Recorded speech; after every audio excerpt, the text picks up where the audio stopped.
Harold, asawa pa talaga kita, ha? Sabi ni Shaina habang baka sa mukha ang pagtataka.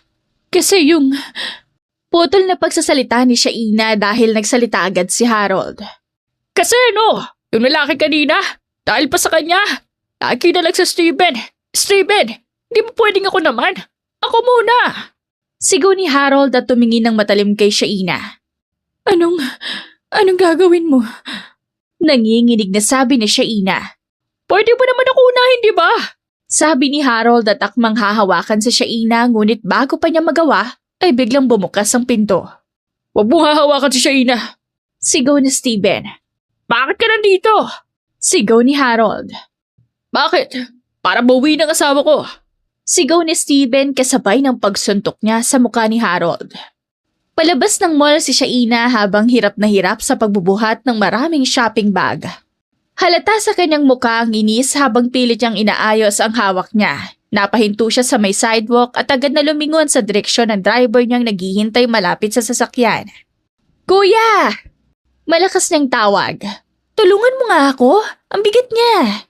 Agad namang lumapit ang driver at inabot ang mga bag na halos mabitawan na ni Shaina. Ako na po, Ma'am Shaina. Sabi nito habang maingat na kinukuha ang mga bag isa-isa. Ilan po ba to? Hindi ko na binilang.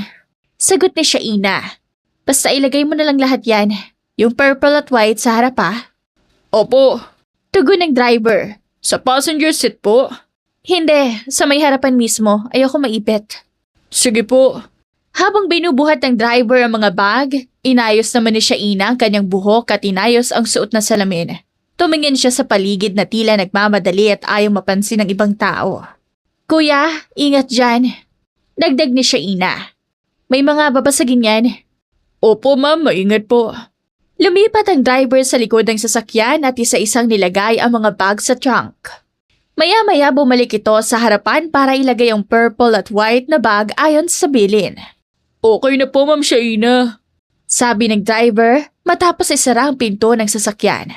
Tumango si Shaina pero nanatiling nakatingin sa cellphone. Hindi man lang niya sinulyapan ng driver. May pupuntahan pa po ba tayo, ma'am? Tanong ng driver habang hinaayos ang pagkakalagay ng mga bag sa harapan.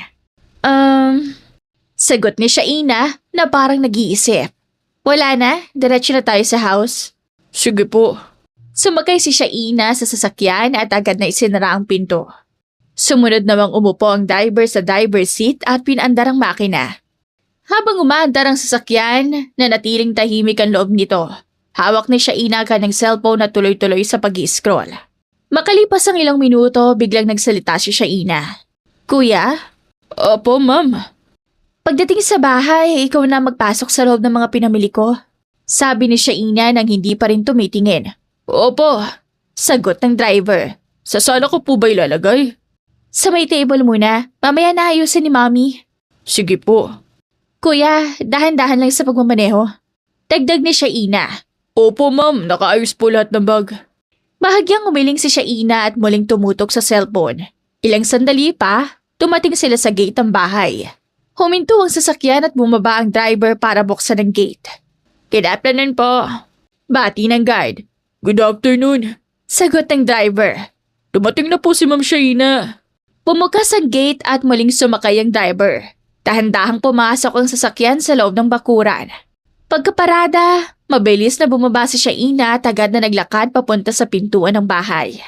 Kuya! Tawag niya habang naglalakad na. Yung sinabi ko kanina ha, ikaw na bahala. Opo ma'am. Sagot ng driver habang binubuksan ang trunk. Siguraduhin mong kompleto. Dagdag ni Shaina nang hindi lumilingon. Opo. Yung purple at white unahin mo. Sige po. Hindi na naghintay si Shaina ng sagot. Dire-diretso na siyang pumasok sa loob ng bahay at tuluyang iniwan ng driver sa labas. Habang binubuhat ng driver ang mga bag, narinig niyang muling nagsalita si Shaina mula sa loob.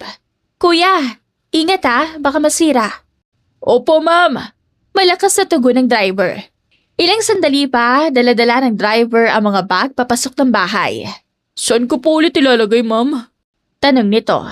Sa mesa nga. Sabi ko na kanina. Sagot ni Shaina mula sa sala habang nakaupo at abala pa rin sa cellphone. Opo. Isa-isang nilapag ng driver ang mga bag sa mesa. Ma'am, kompleto na po.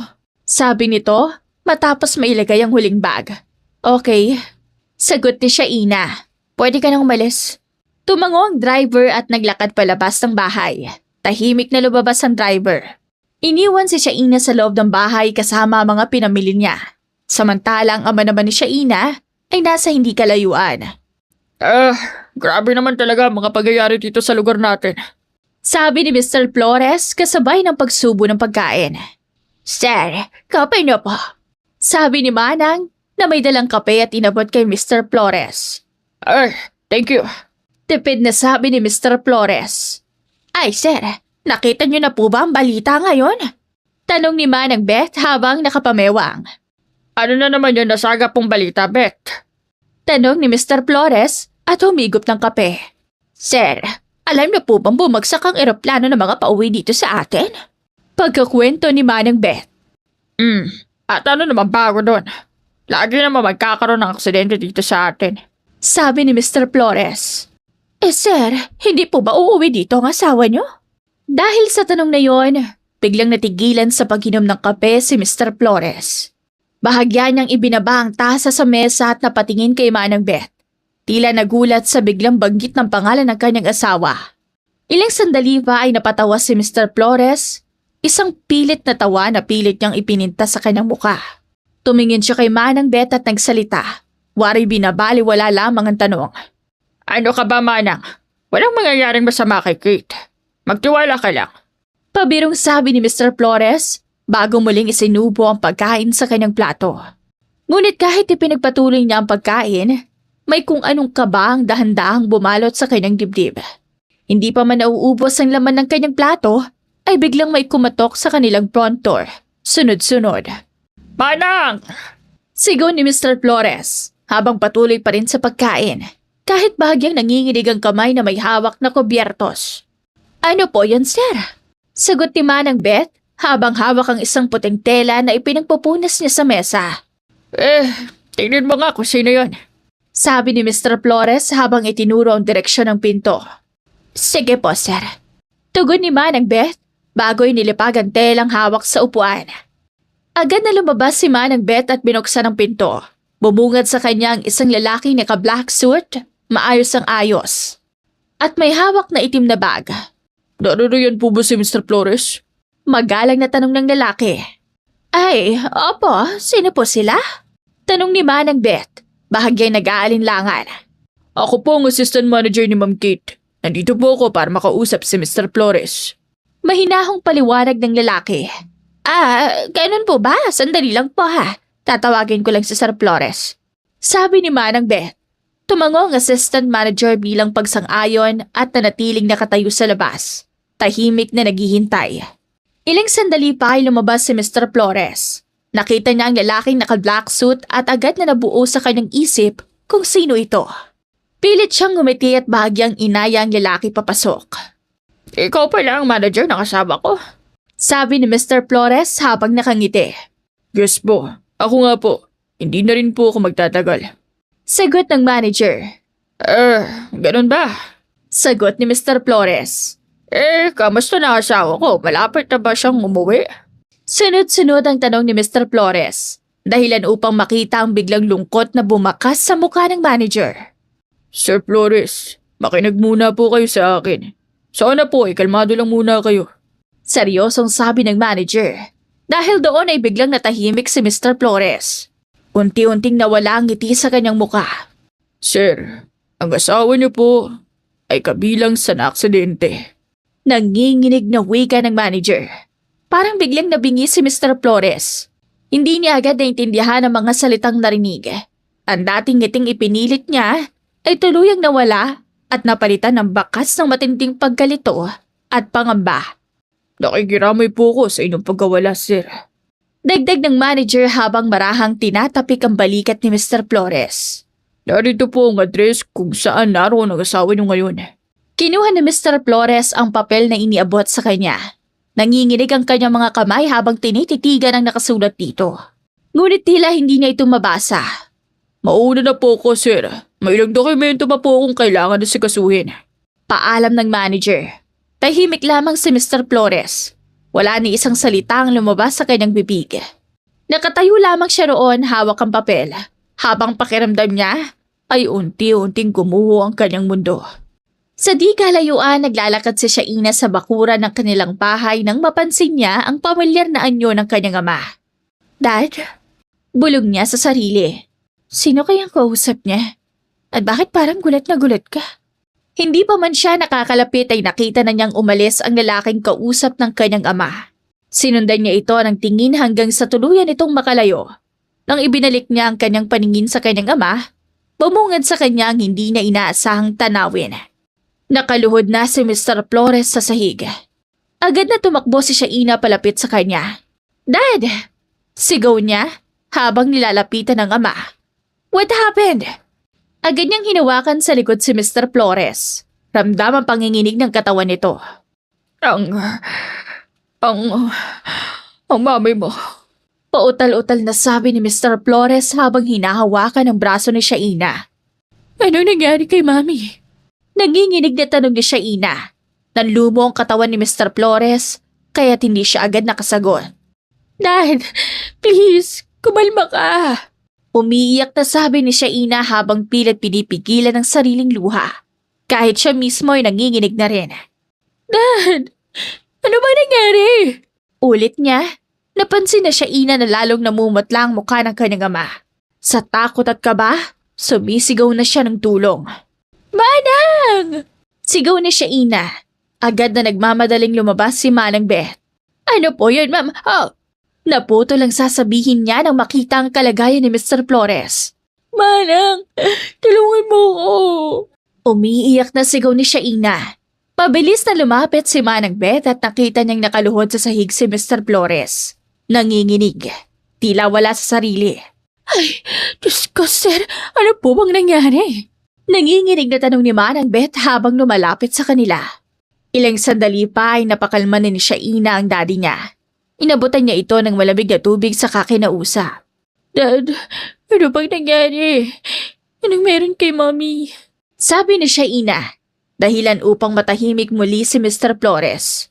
Shaina, anak, si babay mo kasi. Sabi ni Mr. Flores.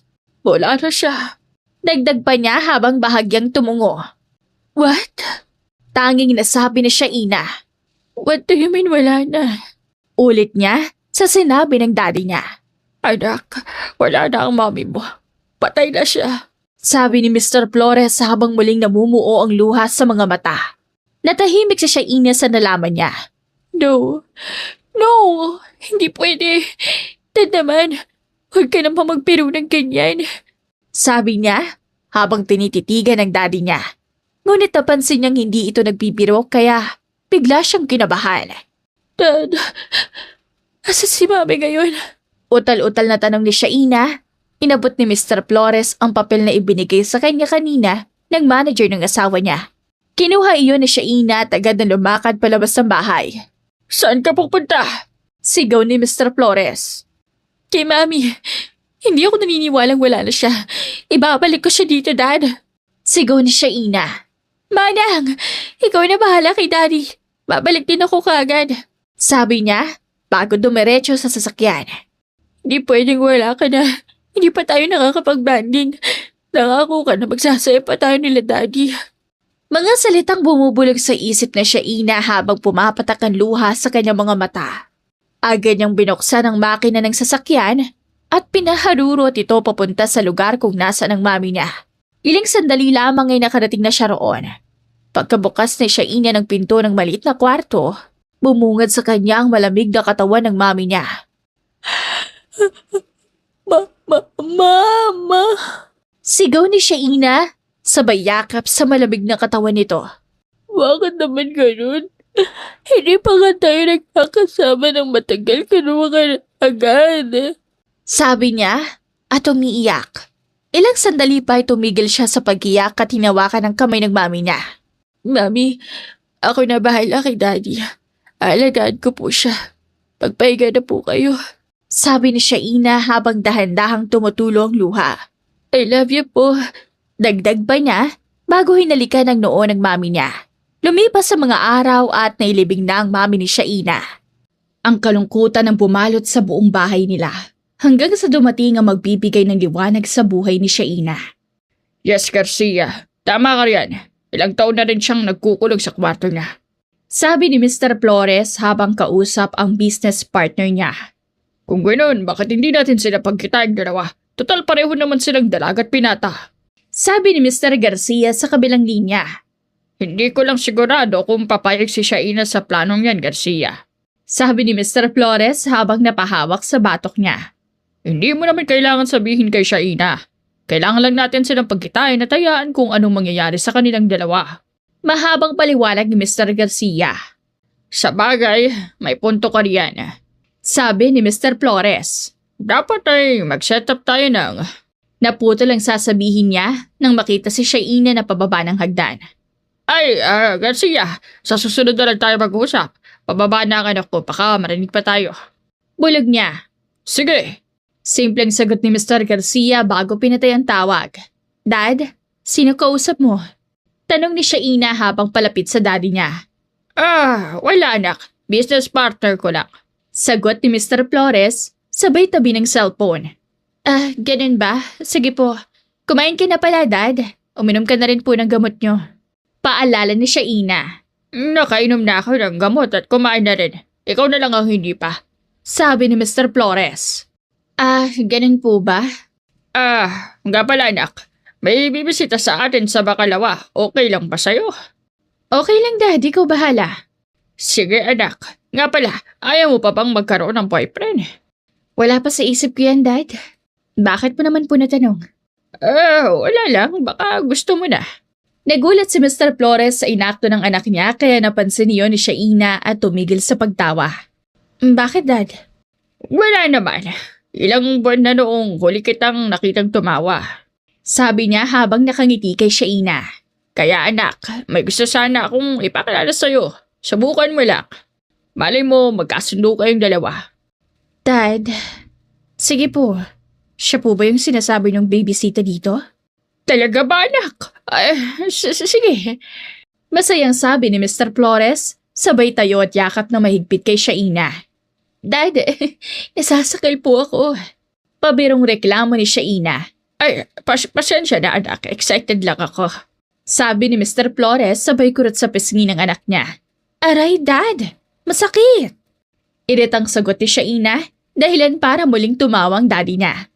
Sorry anak, natutuwa lang talaga ako dahil pumayag ka nang makilala si Steven. So Steven pala ang name niya? Yes anak, Steven Garcia ang full name niya. So, siya po ba yung bibisita dito? Oo anak, siya nga. Eto siya, tingnan mo. Sabay labas ng larawan sa cellphone. Gwapo naman pala. Bulong ni Shaina sa isip niya. Okay, siya ba yung kausap niyo kanina? Tas kilay ng tanong. Hindi, daddy na kausap ko kanina. Business partner ko si Garcia at malapit na kaibigan. Okay, hindi na ako makikipagtalo, hindi rin naman ako mananalo. Reklamo ni Shaina habang sumusubo ng pagkain. Natawa si Mr. Flores sa inakto ng anak niya. Napuno ng tawanan at kulitan ng buong kusina. Naging masaya si Mr. Flores dahil bumabalik na ang saya ng anak niya. Lumipas ang ilang araw ay dumating na sa bahay nila Shaina si Steven. Isang kulay itim na sasakyan ang pumasok sa bakuran nila Shaina at bumusina ng malakas. Dahilan para bumalikwas si Shaina sa pagkakahiga niya. Aray! Sigaw ni Shaina nang mahulog siya mula sa higaan. Peste! Ang ingay naman ang aga-aga! Reklamo niya. Sino ba yung busini ng busina sa labas? Nakakabulabog na eh. Dagdag pa niya habang tumatayo para sumilip sa bintana. Nakita ni Shaina ang isang black na sasakyan. Kung makabusina, akala mo kanilang lugar. Puisit! Yari ka sa akin kung sino ka man. Agad na lumabas si Shaina ng kwarto at nagmamadaling bumaba ng hagdan. Dad! Yung bisita niyo napakaingay! Naputo lang sasabihin ni Shaina nang biglang magsalita si Steven.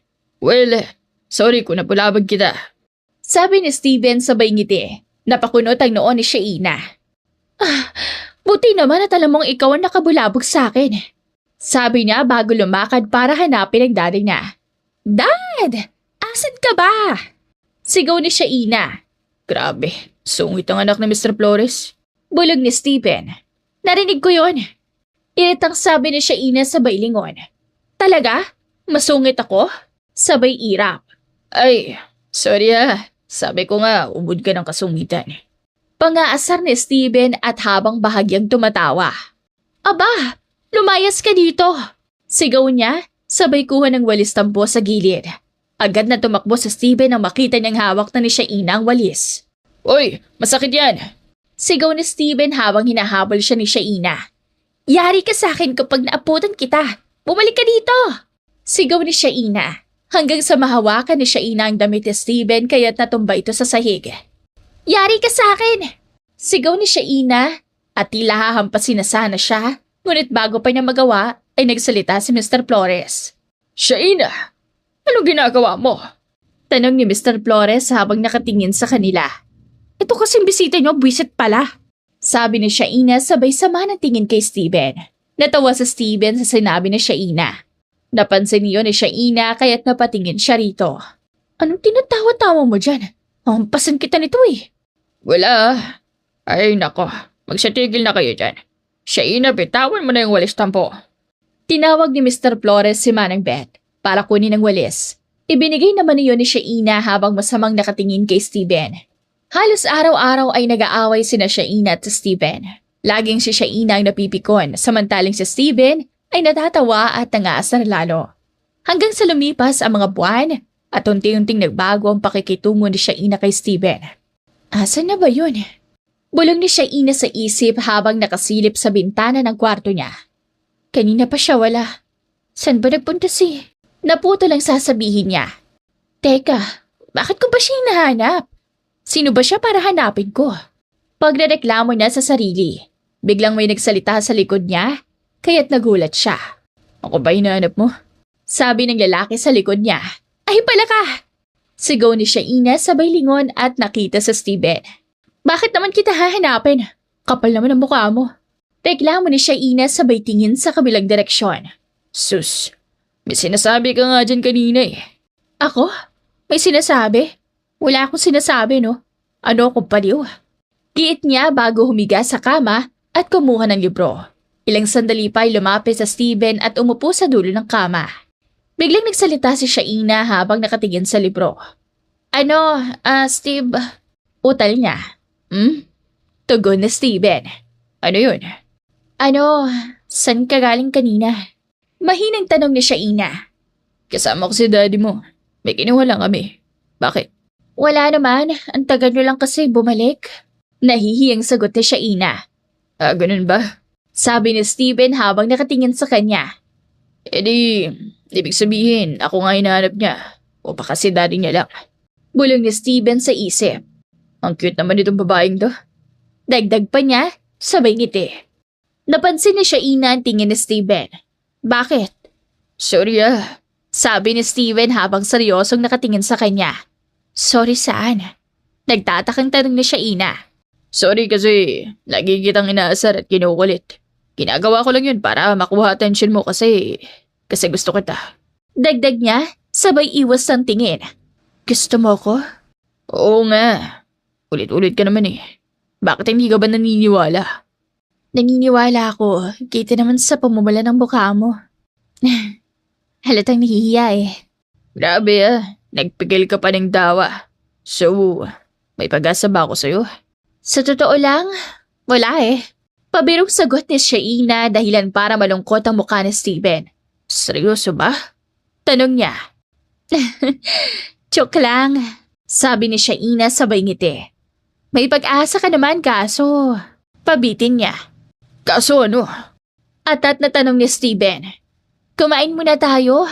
Nagugutom ako. Sabi ni Shaina sabay hawak sa tiyan. Ay, gutom na ang baby na yan. Biro ni Steven dahilan para sumimangot si Shaina. Ano ba gusto mo? Ramen tayo. Sige, tara libre ko na. Sabi ni Steven dahilan para mapangiti si Shaina. Sige, wait lang. Mag-aayos lang ako. Sabi ni Shaina, sabay babay ng kama para kumuha ng damit. Sinundan lamang ni Steven ang tingin si Shaina habang nakangiti. Ang cute. Bulong niya sa isip. Hintayin kita sa ibaba. Sigaw niya. Sige, maliligo lang din ako. Sagot ni Shaina. Agad na lumabas sa Steven sa kwarto ni Shaina. Isasara na sana niya ang pinto nang makita siya ni Mr. Flores. Mukhang nagkakasundo na kayo Sabi ni Mr. Flores. Opo. Kakain nga po pala kami sa labas ngayon. Aba, mabuti yan ang magkasama naman kayo ng matagal-tagal. Nga pala, Stephen. Umamin ka na ba? Umamin na po ako kanina. Kaso sabi niya, may pag-asa naman po ako. Pero bigla siyang nagutom. Ganun na talaga si Shaina. Pagpasensyaan mo na Okay lang po. Gusto ko po ang anak niyo kaya tatanggapin ko kahit ganun pa siya. Natuwa si Mr. Flores sa sinabi ni Steven. Ilang sandali pa lumabas na si Shaina mula sa kwarto. Tara na! Sigaw ni Shaina sabay lapit kay Steven at hila palabas ng bahay. Una na po kami. Sigaw ni Steven kay Mr. Flores. Sige, mag-ingat kayo Paalala ni Mr. Flores. Sana ay magtuloy-tuloy na ang pagkakasundo nyo. Ilang sandali pa ay dumating na sina Shaina at Steven sa kakainan nila. Bilisan mo, Steven! Dito tayo! Sabi ni Shaina sabay hila kay Steven. Ito na, sige na. Konti na lang magtatanggal ang damit ko kakahila mo. Biro niya, sabay tawa. Ang bagal mo kasi, kaya ako na humihila sa'yo. Dapat nga magpasalamat kay Sagot ni Shaina. Ay, ganun. Sige, thank you masisira na damit ko. Biro niya, sabay tawa. Habang naglalakad sina Shaina at Steven, ay may lalaking nakakita sa kanilang dalawa. Steven? Bulong ng lalaki sa isip niya.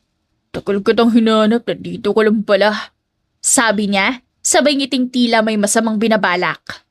Nakita ng lalaki na pumasok sila Steven sa isang ramen house kaya sinundan niya ang mga ito. Hanap na tayo ng upuan. Sabi ni Steven habang nililibot ang paningin. Ayun, doon. Doon tayo. Sabay turo sa bakanting mesa. Sige, mag-CR lang ako, mauna ka na doon. Sabi ni Shaina sabay diretso sa CR. Pumunta naman sa Steven sa mesa at umupo. Habang naghihintay siya kay Shaina, ay may lumapit sa kanya.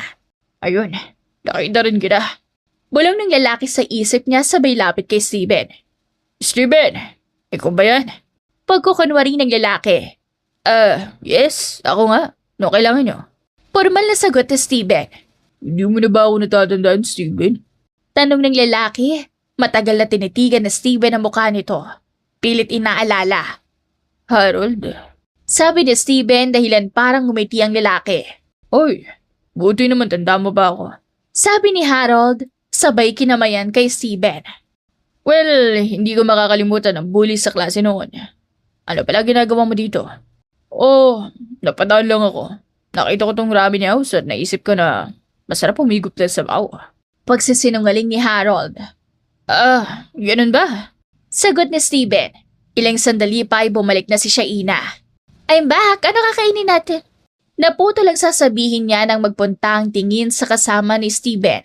Sino siya? Tanong ni Shaina, sabay turo kay Harold. I'm Harold Fernandez. Pakilala ni Harold sabay pilit ng ngiti. Okay, hindi mo naman sinabi na may kikitain ka dito. Bulong niya. Nakita niya lang ako dito kaya nilapitan niya ako. Tumango na lang si Shaina at kumuha ng menu. Ilang sandali pa ay nagpaalam na si Harold sa kanila.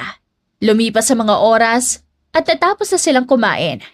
Nagsunod-sunod ang paglabas ni Shaina at Steven hanggang sa tuluyan silang naging magkasintahan. Hindi nagtagal ay nagplano na agad sa Steven ang kasal para sa kanilang dalawa. Mahal, hindi kaya napakaaga pa para sa kasal na gusto mo? Tanong ni Shaina habang pinapanood sa Steven. Mahal, malalaki na tayo. Okay lang na magbakasal na tayo. Isa pa, matanda na sila dad. Baka di na nila maabutan ng apo nila. Biro ni Steven. Sumimangot si Shaina. Sira ka. Sabi niya sabay sama ng tingin. Natawa sa Steven sa inakto na Shaina. Magsasalita pa sana siya nang biglang tumunog ang phone niya. Wait lang mahal sasagutin ko lang to. Hello?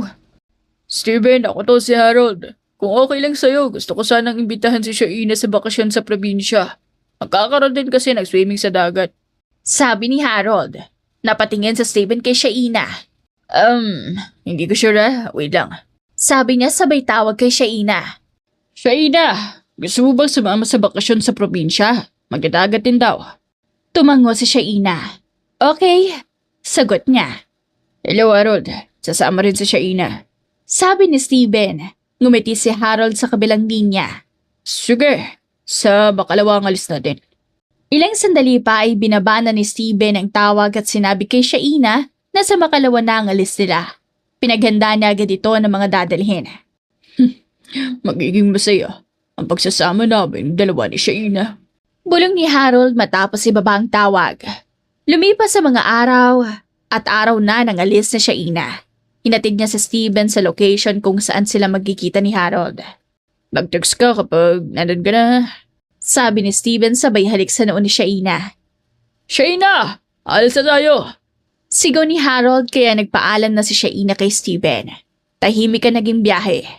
Kaunti lamang kasama nila sa sasakyan. Habang nakatingin sa Shaina sa bintana ay lumapit si Harold. Hey, Tawag ni Harold. Ay, bakit? Tanong ni Shaina. pwede bang makiupo? Tanong ni Harold sabay turo sa bakanting upuan sa tabi niya. Ay, go lang, upo ka. Thank you. Nga pala, pwede ba akong magtanong kung saan kayo nagkakilala ni Steven? Anak siya ng business partner ng dad ko. Eh, kayo? Saan kayo nagkakilala ni Steven? Magkaklase kami noon. Nabully ko siya pero okay naman na kami ngayon. Pagsisinungaling ni Harold. Ganun ba? Sagot ni Shaina, halatang hindi interesado dahil ang tanging gusto niya ay makita ang dagat. Lumipas sa mga oras at nakarating na sila sa probinsya. Nagsaya si Shaina at mayat maya ay tinatawagan sa Steven upang ikiwento ang lahat ng nararanasan niya roon. Bumili rin siya ng mga pasalubong para kay Steven. Lumipas ang ilang araw at dumating na ang oras ng kanilang pag-uwi. Tahimik ang biyahe, tanging ugong lamang ng makina ng sasakyan ang maririnig habang binabagtas nila ang mahabang kalsada pauwi mula sa probinsya. Ang ilan sa mga pasahero ay nakapikit na. Ang iba na may abala sa kanilang cellphone. Habang si Shaina ay nakatanaw lamang sa bintana. Habang abala sa sariling mundo si Shaina, biglang lumapit si Harold at inabot sa kanyang isang baso. Kape ka muna. Mahinahong sabi ni Harold.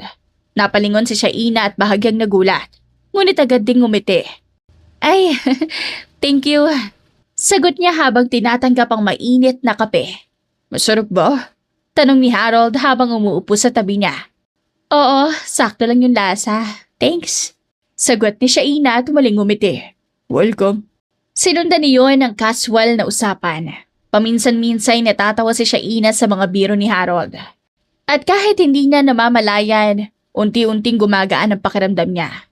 Ngunit sa gitna ng kanilang pag-uusap, isang malakas na kalabog ang biglang umalingaw-ngaw.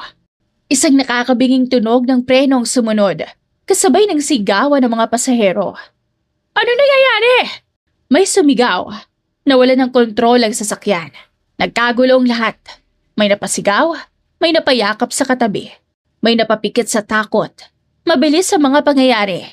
Isang matinding pagyanig ang sumunod at saka isang malakas na pagbangga sa malaking poste sa gilid ng kalsada.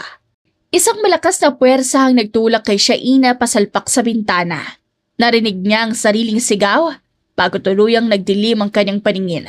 Ramdam niya ang mainit na likido na dumaloy mula sa kanyang ulo, kasabay ng matinding kirot bago tuluyang nawala ng malay. Tahimik ang paligid matapos ang aksidente. Isa-isang nawalan ng malay ang mga pasahero. Ilang sandali pa. Unti-unting nagmulat ng mata si Harold. Masakit ang kanyang ulo. Ngunit agad niyang naalala ang nangyari. Pilit siyang bumangon at kumapang palapit sa kinaroroonan ni Shaina. Shaina. Bulong niya nang makita itong duguan ang ulo at walang malay. Agad siyang kinabahan at kinuha ang kanyang cellphone. Nanginginig ang kamay niyang tumawag ng tulong. Hindi nagtagal ay dumating ang ambulansya at mabilis na isinugod sa ospital ang mga sugatang pasahero. Sa ospital, hindi mapakali si Harold sa labas ng silid ni Shaina. Pabalik-balik siya sa paglalakad hanggang sa tuluyang lumabas ang doktor. Dok, kamusta po? Agad niyang tanong. Sir, masyado pong malakas ang pagkakauntog ng kasama niyo. Kailangan po siyang bendahan sa bandang ulo. Sa ngayon ay stable naman po siya at maayos ang lagay dahil mabilis siyang May sugod dito. Mahabang paliwanag ng doktor. Ganun po ba? Sagot ni Harold, kunwaring may halong pag-aalala. Nagpasalamat siya sa doktor at pumasok sa loob ng kwarto ni Shaina. Tahimik ang silid. Nakahiga si Shaina sa kama. May benda ang ulo at nakakabit sa ilang makina. Dahan-dahang lumapit si Harold at umupo sa malit na upuan sa tabi ng kama. Tinitigan niya ang walang malay na mukha ni Shaina. Gusto ko itong makasama. Pero hindi sa ganitong paraan. Mahina niyang sabi habang hinahawakan ang kamay ni Shaina. Saglit siyang napabuntong hininga. Ngunit unti-unting nagbago ang kanyang ekspresyon. Pero ayos na rin to. Para mapalayo ka kay Steven. Napalitan ng masamang ngiti ang kanina'y naaawang muka. Ilang sandali pa'y biglang tumunog ang cellphone ni Shaina.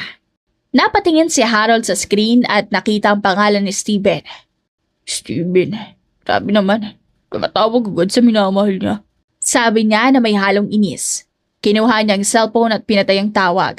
Sa kabilang linya, napakunot no sa Steven. Bakit di mo sinasagot? Bulong niya sa sarili. Muli niyang tinawagan si Shaina. Ngunit wala pa rin sumasagot. Tinawagan niya si Harold. Ngunit ganon din ang nangyari. Ano bang nangyari? Bulong ni Steven. Ramdaman ka ba? Ilang sandali pa ay may pumasok na mensahe mula sa isang kaibigan. Aksidente sa probinsya. Nanlaki ang mga mata ni Steven. Oh, hindi. Hindi pwedeng kasama ka dito. Sabi niya sa sarili, agad siyang tumawag sa lahat ng kakilalang maaaring makatulong. Kailangan ko pumunta sa probinsya. Maring sabi ni Steven bago biglang umalis sa opisina. Lumipas ang isang araw, unti-unting nagmulat ng mata si Shaina. Mabigat ang kanyang pakiramdam. Sakit ang ulo ko. Nasaan ako? Sino ka? Bulong niya habang nililibot ng tingin ang paligid. Napansin niya si Harold na tulog sa upuan. Nagising si Harold sa tinig ni Shaina.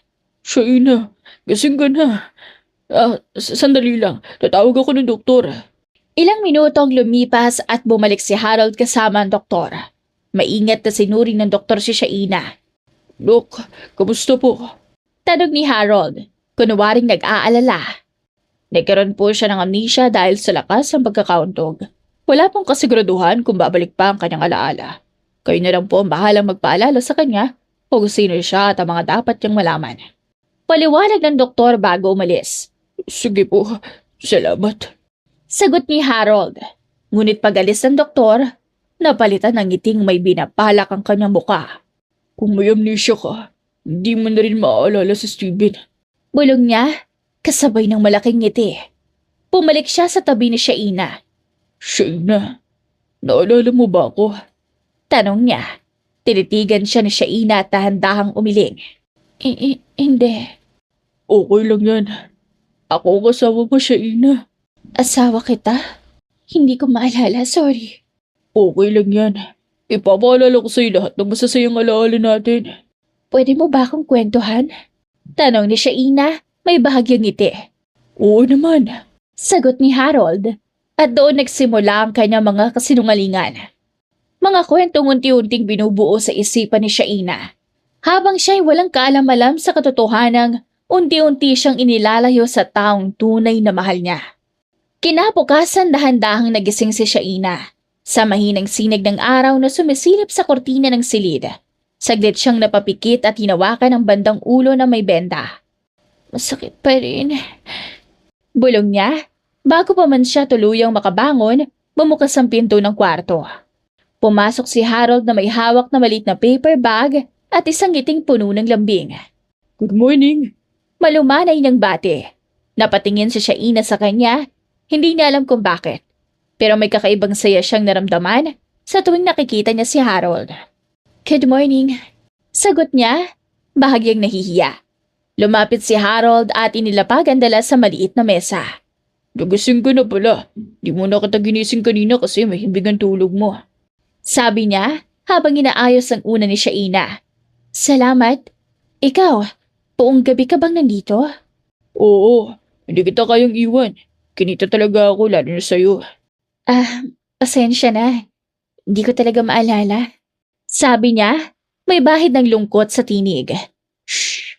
Okay lang yan, hindi mo kasalanan. Ang mahalaga, gising ka na at okay ka. Marahan niyang binuksan ang paper bag at inilabas ang isang mainit na almusal. Lugaw, tinapay at isang malit na bote ng juice. Alam mo ba, ito ang paborito mo kapag may sakit ka. Talaga? Oo, Parang ang caring mo naman masyado. ganun talaga kapag mahal mo ang asawa mo. Muling tumigil si Shaina sa pagkain. Asawa? Mahina niyang ulit. Hindi na maintindihan kung bakit wala siyang maramdamang pagtutol. Sa halip may kakaibang kapanatagan siyang naramdaman. Pagkatapos kumain, inalalaya ni Harold si Shaina na umupo ng maayos. Kinuha niya ang isang maliit na bag at inilabas ang ilang litrato. Gusto mo bang makita? Ano yan? Mga alaalan natin. Inabot niya ang unang litrato. Larawan nilang dalawa sa isang beach. Magkahawak kamay, parehong nakangiti. Yun yung unang bakasyon natin. Sobrang saya mo dyan. Ayaw mo pang umuwi. Ang saya ko dyan. Oo, lagi kang masaya kapag magkasama tayo. Sunod-sunod niyang ipinakita ang mga litrato. Sa cafe, sa park, sa isang simpleng kwarto na may dekorasyong parang bagong kasal. Bawat litrato ay may kasamang kwento. At bawat kwento ay lalong nagpapatibay sa paniniwala ni Shaina. Ang dami pala nating napagdaanan. Sabi ni Shaina, may ngiti sa labi at bahagyang kislap sa mga mata. Oo, at dadagdagan pa natin yan. Lumipas ang oras na puno ng kwentuhan. Minsan ay tatawa si Shaina, minsan ay mapapaisip. Ngunit sa bawat sandali, mas lalo siyang nagiging komportable sa presensya ni Harold. Bandang hapon pinayagan ng doktor na makaupo si Shaina sa wheelchair at lumabas sandali sa hallway. Si Harold mismo ang nagtulak nito. Huminto siya at yumuko para pantayan ang tingin ni Shaina. Alam mo ba, kahit makalimot ka, pipiliin pa rin kita araw-araw. Nanlaki ang mata ni Shaina. Talaga? Talaga? Sagot ni Harold. Hindi niya alam kung bakit. Pero biglang bumilis ang tibok ng puso ni Shaina. Sa isip niya, marahil ito ang pakiramdam ng mahalin. Yung sigurado, yung hindi ka iiwan. Pagbalik nila sa kwarto, tinulungan siya ni Harold humiga. Tinakpan niya ito ng kumot at inayos ang buhok na bahagyang tumatakip sa mukha ni Shaina. Magpahinga ka muna. Andito lang ako. Harold, Yes? salamat sa pag-aalaga sa akin. Walang anuman. Asawa mo ako. Ngumiti si Harold at hinalikan ang noo ni Shaina. Pumikit si Shaina na may ngiti sa labi. Sa isip niya, kahit wala siyang maalala, pakiramdam niya ay nasa tamang lugar siya, kasama ang tamang tao. Sa tabi ng kama, pinagmamasdan siya ni Harold hanggang sa tuluyan nitong makatulog. Nanatili ang ngiti sa kanyang labi. Ngunit sa likod nito ay may lihim na intensyon. Habang hawak ang kamay ni Shaina, mahina siyang bumulong. Hanggat hindi mo naalala ang totoo, akin ka muna. Lumipas ang ilang araw at tuluyan nang nakalabas si Shaina sa ospital. Hindi na siya bumalik sa dati niyang buhay. Sa halip, tumira siya kasama si Harold sa isang simpleng bahay na nirentahan nito sa isang tahimik at halos liblib na lugar. Samantala, sa kabilang banda bala sa Steven sa paghahanap sa asawa. Sir, narito po ang pangalan ng ospital ko saan dinala lahat ng pasahero ng naaksidenteng sasakyan. Sabi ng lalaking inutusan niya habang iniaabot ang isang folder. Mabilis na binuklat iyon ni Steven. Matalim ang mga mata habang isa-isang binabasa ang mga pangalan. Huminto ang kanyang daliri nang mapansin ang listahan. Kung nandito lahat ng mga pasahero pero wala si Shaina at Harold. Bulong niya sa sarili. Bahagyang humigpit ang kanyang panga. Malamang, pagkasama silang dalawa. Agad siyang tumayo at nagtungo sa ospital. Pagdating doon, mabilis siyang nagtanong-tanong. Ngunit huli na ang lahat. Wala na roon si Shaina. Tingnan niyo lahat ng CCTV sa daan. Utos si Steven sa mga tauhan niya. Baka sa tono ang galit at pag-aalala. Baka makita niyo kung saan sila pumunta. Lumapit siya sa nurse station. May naging pasyente ba kayong Shaina? Tanong niya, pilit pinipigil ang pagkainip. Agad namang nagkalkal ang records ang nurse. Yes po sir, nagkaroon po kami ng pasyenteng Shaina. Sandaling lumiwanag ang mata ni Steven. May pag-asang sumiklab sa dibdib niya. Hindi nagtagal tumunog ang cellphone niya. Sir, nakuha na po namin ang CCTV record ng ospital. Sabi ng isa sa mga kasama niya. Sige, good. Papunta na ako dyan. Sagot ni Steven. Pagdating niya sa lugar, agad siyang dinala sa harap ng monitor. Tahimik ang paligid habang pinapanood niya ang footage. Doon niya nakita si Shaina kasama si Harold. Sa sandaling makita niya ang lalaki, namuo ang galit sa dibdib ni Steven. Ang mga kamay niya ay kusang nagkuyom. Hanapin niyo kung nasa si Shaina! Maring utos niya, malamig ngunit nagbabanta ang boses. Agad niyang kinuha ang cellphone at tinawagan si Harold. 1, 2, 3 beses. Ngunit walang sagot. Kung ganun, alam ko na ang binabalak mo. Magpapayad ka sa ginawa mo. Bigla niyang pinatay ang computer at mabilis na umalis. Samantala sa maliit na bahay, tahimik na nagluluto si Shaina. Nang buksan niya ang rep, bumungad sa kanyang halos walang laman na istante. Napabuntong hininga siya. Harold? Tawag niya habang pinapatay ang kalan. Bibili lang ako sa grocery store ng mga pagkain. Wala na kasing laman ng rep. Agad namang napabangon si Harold mula sa kinauupuan niya. Wag! Sigaw nito, dahilan para mapaatras si Shaina sa gulat. Bakit naman? Tanong niya, halatang naiirita. Simula nang lumabas ako sa ospital at dumating na sa bahay na to, hindi mo na ako pinalalabas. Tumahimik si Harold. Kita sa mukha niya ang pag-aalinlangan, ang takot. Pero kasi... Napatigil siya, tila hindi alam kung paano ipapaliwanag ang lahat. Huwag ka mag-alala. Magiging ayos lang ako. At bago pa makapagsalita si Harold, lumakad na siya palabas ng bahay. Hindi na siya pinigilan ni Harold. Sa halip na papikit siya at napabuntong hininga. Hindi ka pwedeng lumabas. Baka may makakulala sa'yo. Alam kong hindi ka titigilan, Steven, hanggat hindi ka niya nakikita. Bulong niya sa sarili. Tahimik niyang kinuha ang jacket at patagong sinundan si Shaina. Naglakad si Shaina sa makitid na kalsada, hawak ang maliit na bag. Lingon siya ng lingon, tila hindi pamilyar sa lugar. Saan nga ba ang grocery store? Ayan, hindi kasi ako pinalalabas kaya hindi ko alam kung nasan yun. Napahinto siya at napabuntong hininga bago lumapit sa isang matandang babaeng nakaupo sa gilid ng daan. Ate, excuse me po. Mahina niyang tawag. Ano yan, ha? Sagot ng matanda. Pwede ko po bang itanong kung nasaan dito yung grocery store? Magalang na tanong ni Shaina. Ngumiti ang matanda at itinuro ang direksyon. Liko ka lang dyan sa kanto, diretsuhin mo na kaunti, tapos magliko mo sa kanan makikita mo na ang grocery shop. Salamat po. Naglakad siya muli hanggang sa makakita ng maliit na grocery store. Ilang sandali pa, nakabili na siya ng mga kailangan. Bigas, gulay, konting karne. Habang naglalakad siya po pakiramdam niya ay may matang nakamasid sa kanya. At doon, sa di kalayuan, tumigil ang isang sasakyan. Mula sa loob nito malinaw na nakita ni Steven ang pamilyar na anyo ni Shaina. Dad, alam ko na kung sino ang kasama ni Shaina ngayon. Pero hindi ko alam kung saan sila nagtatago. Seryosong sabi ni Steven habang kausap sa telepono ang ama ni Shaina. Mahigpit ang hawak niya sa manibela. Baka sa mukha ang pagod at galit na ilang araw nang naiipon. Nagtatago? Pagtataka ni Mr. Flores sa kabilang linya. Anong ibig mo sabihin dyan, Steven? Yes, Dad.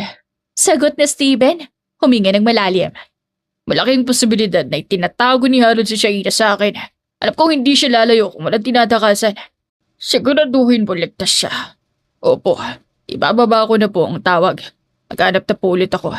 Pinatay niya ang call at napasandal sa upuan. Tumitig siya sa kalsadang dinaraanan ng sasakyan. Ang hindi ko lang alam kung anong dahilan ni Harold para itago sa akin si Shaina. Ngunit agad ding tumigas ang kanyang mga mata. Pero kahit ano pang dahilan niya, kailangan niya magbayad. Habang nakamasid si Steven sa mga matang naglalakad sa bangketa, may isang figurang biglang tumawid sa kanyang paningin. May hawak na grocery bag at pamilyar ang bawat galaw. Shaina? Halos pabulong niyang sambit. Lumabas siya ng sasakyan, halos tumakbo patungo sa babaeng papalayo. Shaina! Wait! Sigaw ni Steven. Napatigil ang babae at dahan-dahang humarap sa kanya. Kita sa mukha nito ang pagtataka at bahagyang takot. Sino po sila? Mahinang tanong ni Shaina nang makalapit sa Steven. Ang tagal kita ginanap. Nanginginig niyang sabi bago siya biglang yumakap ng mahigpit kay Shaina. Parang natatakot na mawala muli ito. Agad namang bumitaw si Shaina. Hindi po kita kilala. At saka baka nagkakamali po kayo o baka kamukha ko lang yung hinahanap nyo. Nanlaki ang mga mata ni Stephen. Teka, hindi mo ba ako nakikilala? Baka sa mukha niya ang pag-aalala at takot. Ako to, Shaina. Nasawa mo ko sa Stephen.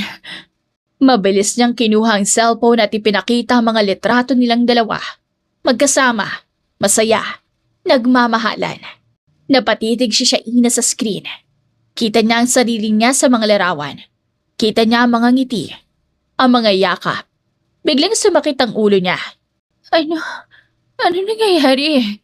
Napahawak siya sa kanyang ulo, napaatras. Shaina!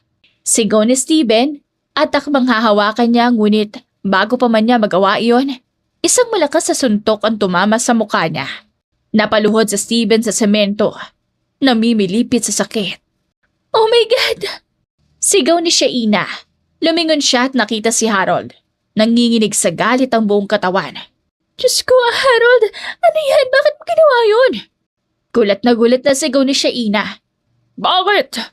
Hahayaan mo lang ba na yakapin ka ng hindi mo kilalang tao?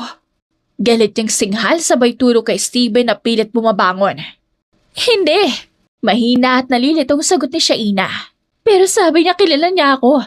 May mga pinakita siyang picture. Naaawa niyang tiningnan sa Stephen at akmang lalapitan nito. Ngunit hinila siya ni Harold pabalik. Ano po ginagawa mo? Tara na! Sigaw niya at halos kalad ka rin si Shaina. Aray, ano ba? Nasasaktan ako! Sigaw ni Shaina. Masasaktan ka talaga kung sino-sino nilalapitan mo. Galit na sagot ni Harold. Pagdating nila sa bahay, patapog na isinara ni Harold ang pinto. Ano bang naisip mo? Tilapitan mo siya, ha? Ha? Hindi naman ako ang lumapit. Bakit mo ba sinasabing ako ang lumapit? Isa pa, bakit ka nandun? Sinusundan mo ba ako? Ano? Hindi. Hindi kita sinusundan. Talaga? Ano ginagawa mo ron? Ano? May papabili sana ako sa'yo. Kaso nabutan kitang may umayakap sa'yo.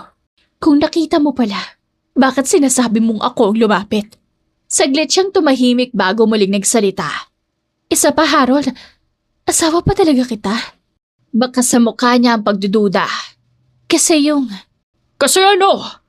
Biglang sigaw ni Harold. Yung lalaking kanina? Ha? Dahil ba sa kanya? Galit niyang tinitigan si Shaina. Lagi na lang si Stephen, hindi mo pwedeng ako naman muna. Nanginig si Shaina. Anong gagawin mo? Pwede mo naman akong unahin. Sabi ni Harold habang papalapit at aakmang hahawakan siya nang biglang bumukas ang pinto. Huwag mo hahawakan si Shaina. Sigaw ni Stephen. Bakit ka nandito? Sigaw ni Harold. Para bawiin ang asawa ko. Galit na sigaw ni Stephen sabay suntok kay Harold. Oh my God! Sigaw ni Shaina. Shaina, dyan ka lang. Mahinahong sabi ni Stephen kahit nanginginig sa galit. Huwag kang lalapit. Humarap siya kay Harold. At ikaw, magbabayad ka sa ginawa mo sa asawa ko. Muli nang sinuntok si Harold hanggang sa bumagsak ito sa sahig. Ngunit imbis na umiyak, bahagya pang tumawa si Harold. Kasama ba ka mo? Bulong niya, pilit tumatawa. Anong nakakatawa? Galit na sigaw ni Stephen. Oo, asawa ko si Shaina. Muli niyang sinugot si Harold, ngunit mabilis na gumalaw si Harold. Mula sa bulsa, kinuha niya ang patalim at isinaksak iyon sa tagliran ni Stephen. Napahinto sa Stephen. Napatingin sa dugo ang kamay niya. Hindi na siya magiging asawa mo. Malamig na bulong ni Harold sa kanyang tenga. Dahil ako na magiging asawa na. Napatili si Shaina habang bumabagsak sa Stephen sa kanyang harapan. Akmang lalakad palayo si Harold nang biglang may kumalabog na tunog na umaalingaw-ngaw sa loob ng bahay. Isang putok ng barilang umalingaw-ngaw, napahiyaw si Harold nang tamaan ng kanyang binti. Bumaksak siya sa sahig, humawak sa sugat habang tumataloy ang dugo. Nanginginig ang katawan niya sa sakit at takot. Pilit gumagapang palayo, ngunit wala ng lakas ang kanyang mga paa. Hindi. Hingal niya habang pilit umaatras. Hindi ka na makakalayo. Maring sabi ni Stephen. Hawak pa rin ang baril habang ang isa niyang kamay ay nakadiin sa sarili niyang sugat. Maputla ang mukha niya ngunit matalim ang mga mata. Walang bakas ng awa. Agad niyang kinuha ang cellphone at tinawagan si Mr. Flores. Sandaling napaupo sa Stephen sa pader. Mabigat ang kanyang paghinga. Nanginginig ang kamay niyang may hawak ng baril. Hindi dahil sa takot, kundi dahil sa pagod at pagkawala ng dugo. Hindi naman ako pwedeng mawala na lang basta at dito pa. Utal-utal niyang bulong, nakatitig sa kisame. Ilang sandali pa may narinig siyang mga yabag. Mga hakbang na papalapit. Mabilis niyang hinigpitan ang hawak sa baril. Pilit pinakikiramdaman kung kaaway o kakampi. Pero kung dito na talaga ako aabutan, wala na akong magagawa. Lalong lumakas ang mga yabag. Stephen, mahina ngunit pamilyar na tinig ang umaalingaw-ngaw. Lumingon siya at nakita si Shaina. Takot ang bakas sa muka, ngunit pilit lumalaban ang tapang sa kanyang mga mata. Lumapit ito agad at tinawakan ang sugat niya. Shaina, Gulat at panghihina ang halos sa boses ni Stephen. Anong ginagawa mo dito? Hindi ba obvious? Sagot ni Shaina habang nanginginig ang kamay na naglalagay ng benda. Kinagamot ka kahit hindi kita matandaan. Grabe, ano bang nangyari at hindi mo ko maalala? Napahawak siya sa noo, tila pinipigilan ng luha. Tahimik si Shaina habang tinatapos ang pagbenda. Maya-maya ay nagsalita siya. Sabi ni Harold, nagkaroon daw ako ng amnesia. Nagising na lang ako sa ospital. Wala akong maalala tapos siya ang nasa tabi ko. Ang sabi niya, asawa ko raw siya. Hayop talaga siya. Ano ba talaga ang totoo? Isinama ka niya sa probinsya para magbakasyon. Na-aksidente kayo. Doon ka nagkaroon ng amnesia. Pero huwag kang mag-alala. Ayusin natin lahat. Biglang tumigas ang kanyang mga mata. Pero bagong lahat, kailangan mauli si Harold. Kailangan na magbayad. Ilang sandali pa umalingaw-ngaw ang tunog ng mga sasakyang huminto. Mga itim na kotse ang pumuno sa paligid. Hanapin si Harold! Utos ni Steven sa mga taong nakaitim. Kailangan niyang pagbayaran lahat ng kahayupan niya. Iatid muna kita sa papa mo, Shaina. Sige, sagot ni Shaina, ngunit sa loob-loob niya, may kakaibang pakiramdam. Hindi ko maalala si Steven, pero ang ganang pakiramdam ko sa kanya. Bulong niya sa isip niya. Hindi nagtagal huminto sila sa isang malaking gusali. Pagpasok pa lang, may isang matandang lalaki na agad lumapit. Shaina, anak! Sigaw nito sabay yakap sa kanya. Hello po. Kayo po ba si Papa? Napatitig si Mr. Flores kay Steven. Puno ng lungkot at pag-aalala ang mga mata. May amnesia po siya. Ganun ba? Huwag kang mag-alala, anak. Gagaling ka rin. Matapos ihatid si Shaina sa loob, humarap muli si Steven sa mga tauhan niya. Tara na! Haanapin na natin si Harold. Lumipas sa mga oras, mga araw, ngunit tila multo si Harold. Magaling magtago, ngunit hindi sumuko sa Steven. Hanggang sa isang gabi natuntun nila siya sa isang lumang gusali. Hindi mo ako mahuhuli ng buhay. Sigaw ni Harold mula sa loob habang sumisilip sa bintana. Huwag ka na magtangkad tumakas! Sigaw ni Steven. Kung susubukan mo, hindi na ako magdadalawang isip na patayin ka. Hindi nagtagal lumabas si Harold. Pinalilibutan na ang buong lugar. Wala na siyang mapupuntahan. Ngunit bigla siyang umatake. Diretsyong tumakbo kay Steven. Isang putok ang umalingaw-ngaw. Tinamaan si Harold sa binti at bumagsak sa sahig. Sumisigaw sa sakit. Lumapit sa Steven. Malamig ang mukha. Yumuko siya, tinawakan ang mukha ni Harold. Hindi sapat ang isang bala para magbayad ka sa lahat ng kasalanan mo. Itinutok niya ang baril sa ulo ni Harold. Wag! Maawa ka! Maawa? Noong hinahanap ko si Shaina, naawa ka ba sa akin? Hindi ko sinasadya. Alam kong hindi mo kayang pumatay. Hindi ko nga kaya. Pero kung ikaw ang babatayin, bakit ang hindi? Namilog ang mata ni Harold sa takot. Tatanggapin ko ang parusa. Buhayin mo lang ako. Tumayo sa Steven at itinutok muli ang baril. Bye-bye, Harold.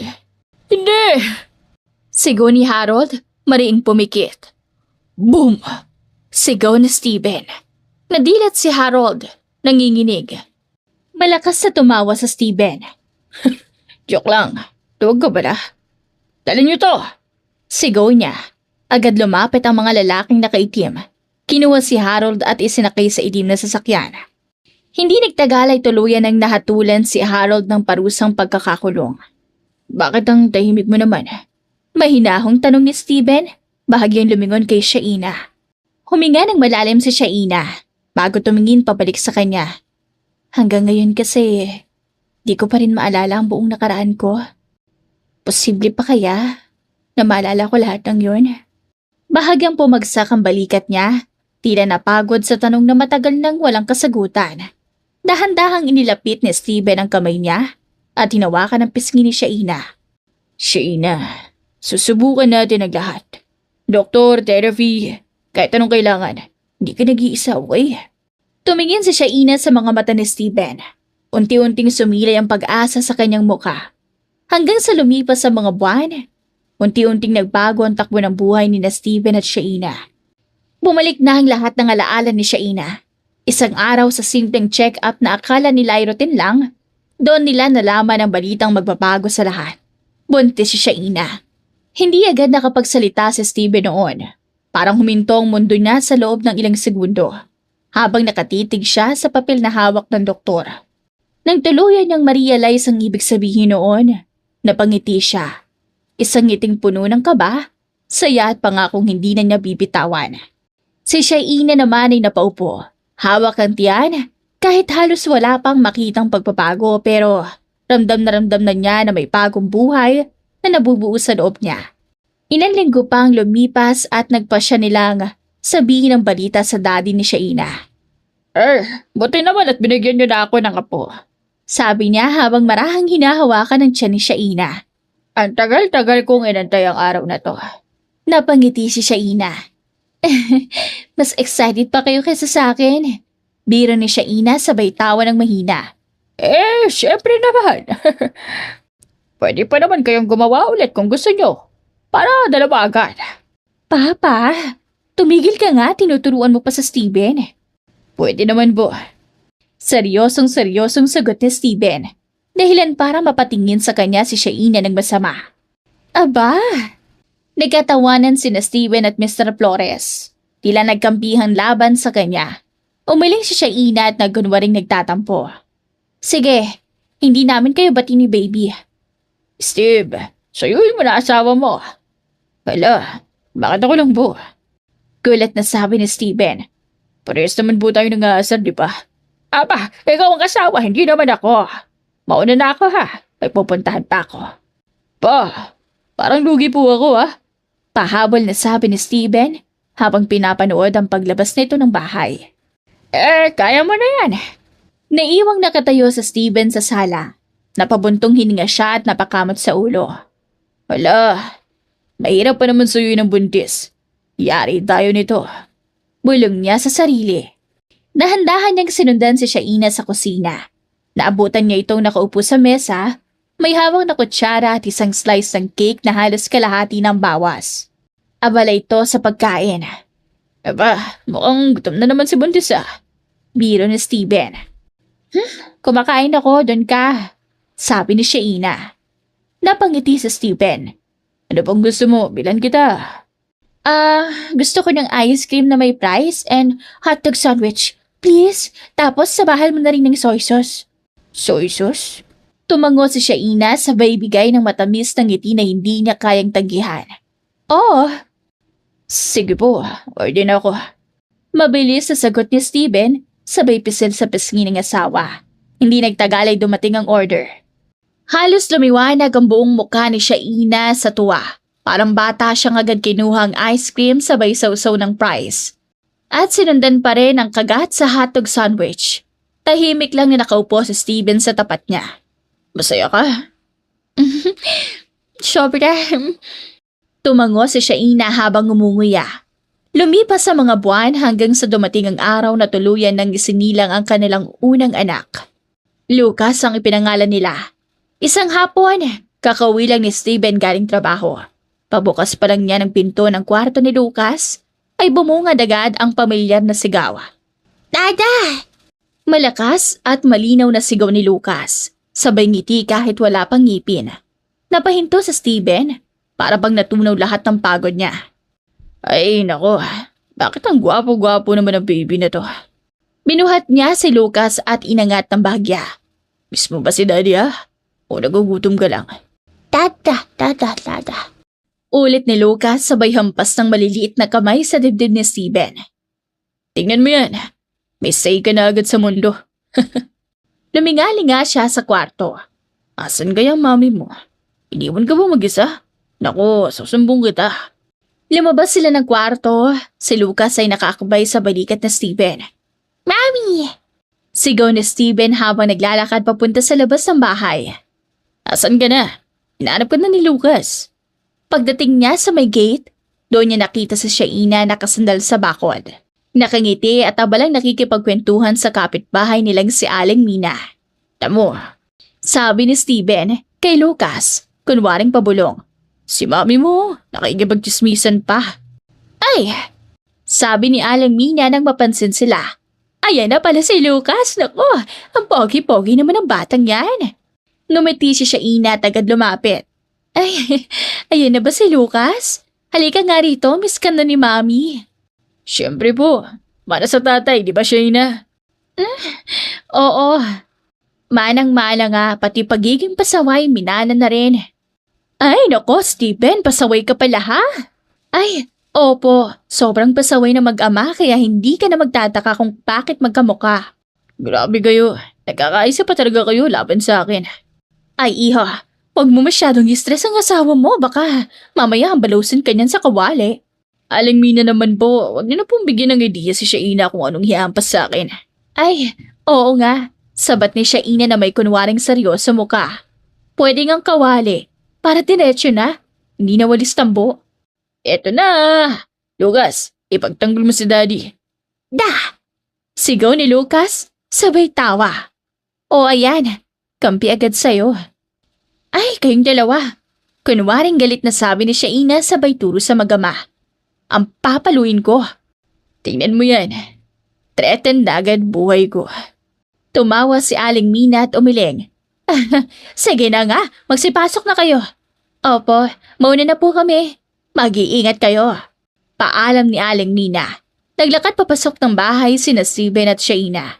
Si Lucas ay yakap-yakap na Steven. Pagpasok nila sa sala, umupo si Shaina sa sopa at inuunat ang mga paa. Pagod ka? Medyo, pero masaya. Umupo sa Steven sa tabi niya at inabot si Lucas. Halika na nga rito, mami mo na mag-alaga sa'yo. Niyakap na Shaina ang anak at hinalikan sa noo. Ang bilis ng panahon. Parang kailan lang takot na takot pa ako mga anak. Tapos ngayon, ito na siya. Araw-araw kang puyat pero araw-araw ka rin masaya. Steven, alam mo bang minsan natatakot pa rin ako? Sa ano? Na baka bigla akong makalimutan ulit ang lahat. Na baka isang araw pagising ko hindi ko na kayo makilala. Kahit anong mangyari, hindi kita iiwan. Kahit ilang beses mo pa akong makalimutan, paulit-ulit kitang pipiliin. Salamat. Hindi mo kailangan magpasalamat. Asawa kita. Ikaw ang pinili ko. Tumingin sila kay Lucas na mahimbing na natutulog sa bisig ni Shaina. Ang story na ito ay nagtuturo na ang true love ay hindi basta nawawala kahit may pagsubok, sakit at pagkawala ng alaala. Kahit nagkaroon ng amnesia si Shaina, pinili pa rin siyang mahalin ni Steven without hesitation. Ipinapakita nito na love is not just about memories, but about commitment, patience, and daily choice to stay. Kahit nagkalayo man sila noon, hindi naging hadlang iyon sa kanilang pagmamahalan. Sa huli, family is built through sacrifice, forgiveness, and understanding. When love is genuine, it always finds its way